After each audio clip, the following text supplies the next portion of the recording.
la décision du Conseil constitutionnel mu ne ainsi le Conseil disposera de 3 jours maa ngi koy fàttali sànq sama introduction pour statuer sur l'ensemble des recours mu ne de ce fait les recours peuvent être formés et déposés au greffe du Conseil constitutionnel par les candidats recalés pour quelque motif que ce soit mu évoqué motif yi absence de pièces obligatoires fichier inexploitable parce que am na ay candidats yu mu dal parrainage non conforme inéligibilité tout comme par ceux dont la candidature est validée mu ne pour ce faire il est nécessaire de lire et d'apprécier l'intégralité de la décision du Conseil du 12 janvier 2024 bi nga doon wax sànq ni dañu xaw a pares ndax manqué nañu motivation qui traite de la recevabilité de chaque candidature après avoir procédé aux vérifications dans le fond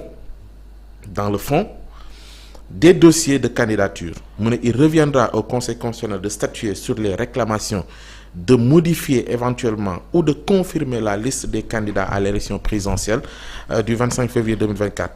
En tout état de cause, la liste publiée par le Conseil constitutionnel est validant au total 21 candidatures et déjà au-dessus de la moyenne en Afrique. Loolu mooy commentaire bi mu ci def mu ne comme indiqué dans mes textes précédents une véritable réforme du système de parrainage ainsi que des procédures et délais de saisine du Conseil constitutionnel s'impose. Loolu moom mooy proposition yi muy def ci réforme yi ñu war a def ci parrainage bi yooyu mu ne tel est le droit électoral qui évolue en se renforçant de la jurisprudence. Lii la Ndiaga Sylla wax. léegi tudd 93. léegi xam nga li Ndiaga Sylla wax. c'est l'appréciation d'un citoyen ci loi bi. mais L127 bi. parce que fi nga tàmbalee L127 tàmbaleewul foofu. justement moo tax ma lay wax ne la ndax lii njumte la ci Ndiaga Sylla. non L127 dafa tàmbaleewul yow fi nga tàmbalee. waaw mais moom laa la wax. li nga wax léegi waaw parce que yow yaa ngi tàmbalee ci les réclamations doivent parvenir. oui. am na benn alinéa bu ko jiitu. mooy. Le droit de réclamation contre la liste des candidats est ouvert à tout candidat. loolu moo jiitu yow li nga lii. d'accord da nga ciy tegaat lii. voilà d'accord xam nga c'est ouvert à tout candidat. tout candidat mais qui est candidat alors. mooy ñu retenir. mooy les 21. waay du ñu déclaré wu. du voilà ñi déclaré wu. les 93 wala les 200 xaw ma ñaata yu ne woon DG du loolu. oui mais kon Ndiaga nu mu déggee bay wax ni 93 yi. mais parce que yaa ngi commencé bi ñu may lire article bi yaa ngi commencé ci les réclamations doivent parvenir au Conseil constitutionnel. mais boobu dafa am alinéa bu ko jiitu. alinéa bi ko jiitu mooy bii ma la wax le droit de réclamation contre la liste des candidats est ouvert à tout candidat. Alors donc kon par exemple le droit de réclamer ci liste bi c'est ouvert à Diomaye. mais c'est pas ouvert à Ousmane Sonko. donc kon nañu xam réclamation contre la liste la loolu. d'accord Ousmane Sonko moom réclamation san contesté wul liste bi mais moom. son droit qui a été bafoué dans cette affaire parce que boo xoolee Conseil constitutionnel moom li mu ñu wax ci candidature Ousmane Sonko lii kese la ñu wax. lan amul attestation point. waaye kon donc nangu da ngay déggoo ci loolu ne. le casier judiciaire de Ousmane Sonko est vierge. mooy kon contumace bi daanu na. yàgg na ñoom nangu nañ Conseil constitutionnel moom waxu contumace boobu waxu casier judiciaire bu am condamnation parce que attention. contumace bu ñu la ko daane loolu day feeñ ci sa casier judiciaire ba boo ñëwee ñu soog a effacer daan bi kon casier judiciaire bu vierge bu ko Ousmane Sonko présenté ça veut dire que ni contumace amul te musul am te ñun ni ñu ko doon waxee noonu la demee. c'est clair suñ sukkandikoo kayit yi. voilà Conseil constitutionnel waxul ne fiche parrainage bi dafa am problème parce que lañ doon wax it mooy Conseil constitutionnel il s'occupe de la liste. des députés ayant parrainé le candidat et non le fiche.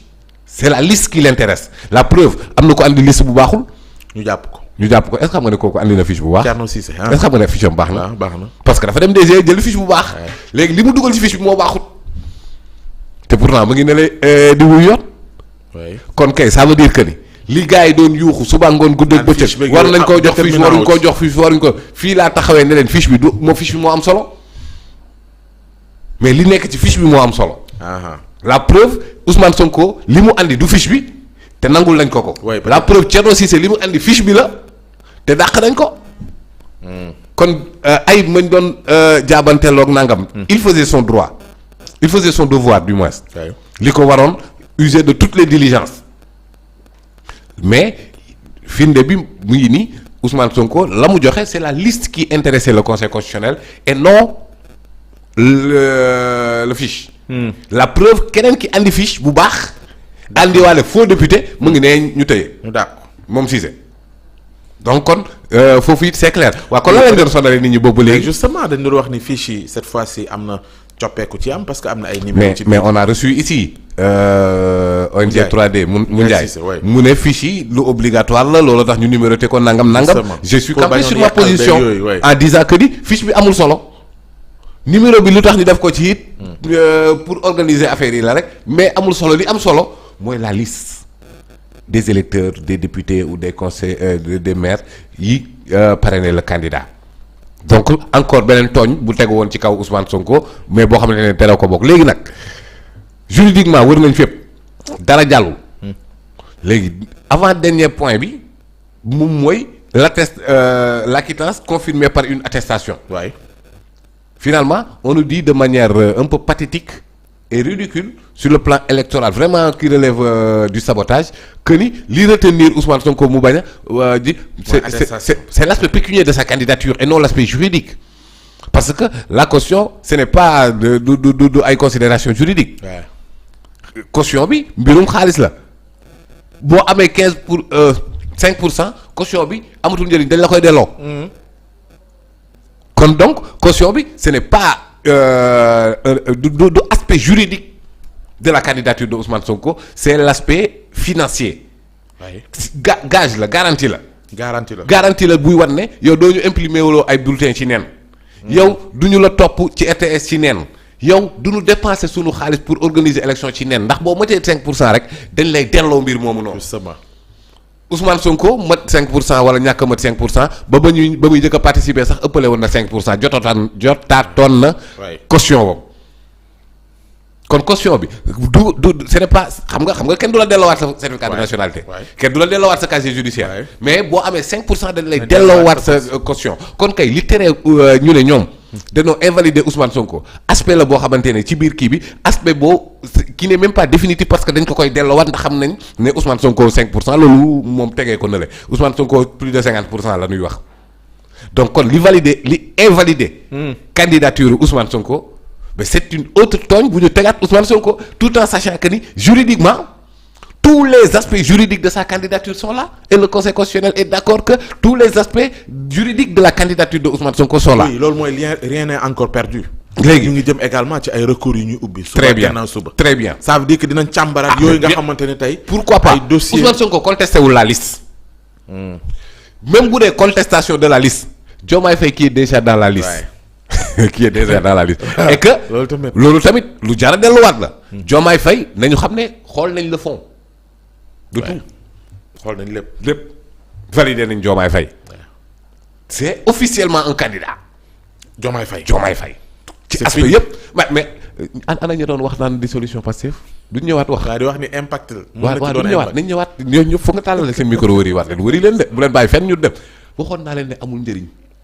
dissolution parti amul benn impact gis nga parti ba ca France. waaye gis nga ko Espagne. yaa ngi leen di gis non. c'est un parti ou c'est pas un parti. tey jii nii bu ñu desee dissoudre woon Pastef du ma am droit solli ñu ngi ci période boo xamante ne dañuy interdire les propagandes politiques.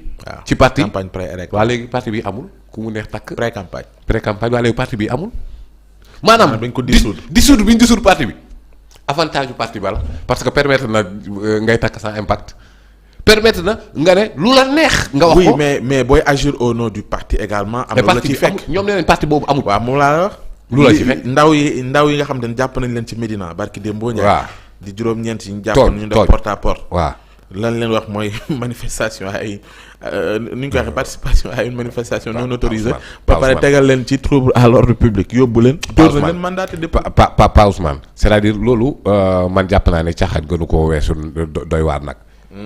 mais porte à porte en quoi c'est l'espace public wala léegi dañuy tere ñaari nit ñu dox waaw bu dee loolu la bu dee rek maa ngi la ko doon wax sànq en citant Victor Hugo le premier devoir d'un juge c'est d'être juste avant d'être formaliste buñ ne la réunion mooy lan nga c'est la rencontre de deux ou plusieurs personnes. waaye kon léegi man ak yow ak borom périphérie Jacob ñu toog ci taxaw ci grand place bi di waxtaan ñetti nit lañ di.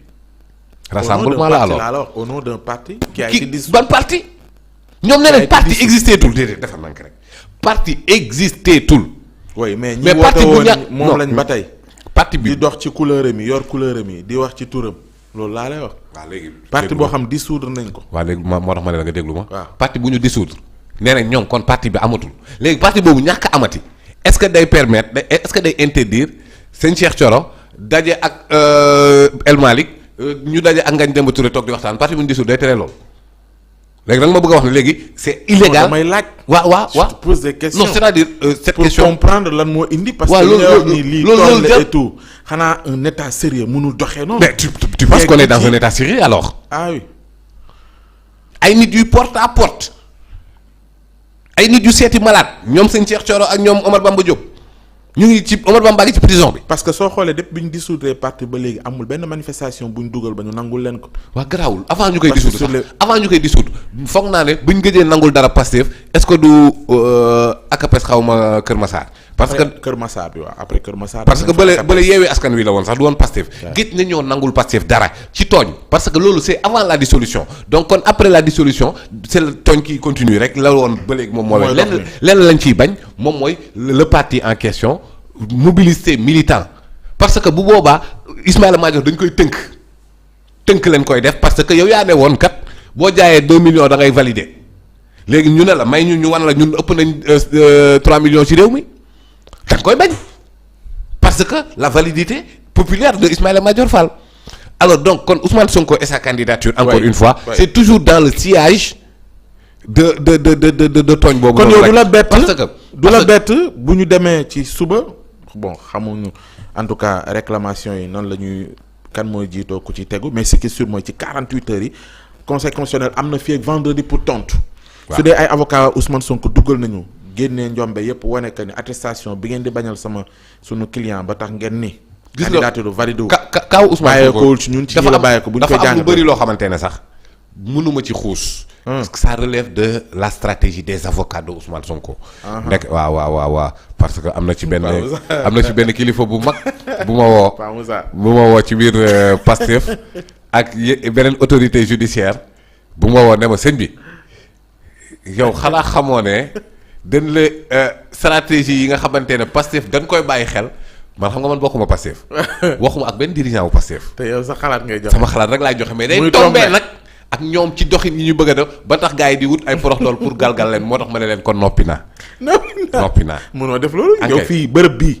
c'est pour informer le public. oui mais pas pour yàq candidat ñun xam nga dugguñu ci. formation kenn xam nga man waxuñoo kenn mais fii ñu toog ñu bëgg di leeral. ñi ma xam sax bopp sénégalais yi ñi nga xamante ni réew mi da leen ñor. waaw ëllëg réew mi ñor leen. processus bi fépp fuñ ci toll également. bu naree nag ñor leen. bu naree nag tax. non kii tooñ déglu ma rek bu naree tax kii tooñ di utuyee prox ndoll yu mu tooñee dama koy mbas mais li wérte wóor mooy da koy mbas parce que effectivement loolu responsable Pastef daf ma ko wax benn kilifa gu mag ci presse bi wax ma ko ak kilifa gu mag ci justice waaw léegi nag comme que ñoom yaa ngi dox ci seeni plan ña ma xam avant Pastef sax te ñu nekk ay autorités yu mag ci Pastef bi ma tàmbalee di taxaw ak ni dem li may waxtaan ak ñoom ñu ci ëpp dama ko dagg waxuma ak benn responsable u Pastef waxuma ci kenn tuwaat bu ci xanaa détenu politique yi nekk Touba moo woo sëñ Cheikh Thioro laaj ko ñan la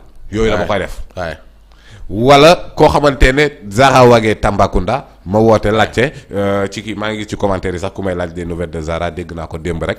donc yooyu moom moo tax ma ciy woo yenn responsable yeeg yenn kii mais par rapport à leur cuisine interne je ne m'en occupe pas parce que je suis pas membre de ce parti là. donc kon ñoom loolu rek waroon naa tax ñu bañ laa woo pour naan la léegi te xam ni fii. non tribune la pour jàngale non tribune bi pour jàngale la. waaw tribune la pour jàngat ay stratégie. tribune la pour informer. tribune la aussi pour di analyser les faits et gestes. di génne li nga xam mooy yokkut. mais bu ci ñoom nañu xam loolu bu ci tooñkat bi bëggee jaar amul benn pour di tooñ dama koy mbas mënuma ko mbas dama koy mbas parce que loolu sax léegi c'est devenu un secret de polichinelle de savoir que la candidature de Ousmane Sonko est valide loolu man jàpp naa ne li ci ëpp conseil constitutionnel moom nangul na ko ñi parce que ñi doon wax yëpp di contester la candidature de Ousmane Sonko kenn ci ñoom xalaatul mbirum attestation kenn gars yi kay ay contumace lañ la doon wax. waay ay moo wax lii. waay ay moo wax la conseil constitutionnel nee na yooyu yëpp adada bokk sax ci parti bu ñu dissoudre avec la validité de Diomaye Faye wan na la ne ça n'a aucun impact. sur une candidature maanaam yow mooy ci 9 pièces yi nga xamante ne conseil constitutionnel càmbar na ko jëm ci Ousmane Sonko. benn la ci wax ne benn la ci muy téye. attestation amu fi benn kese.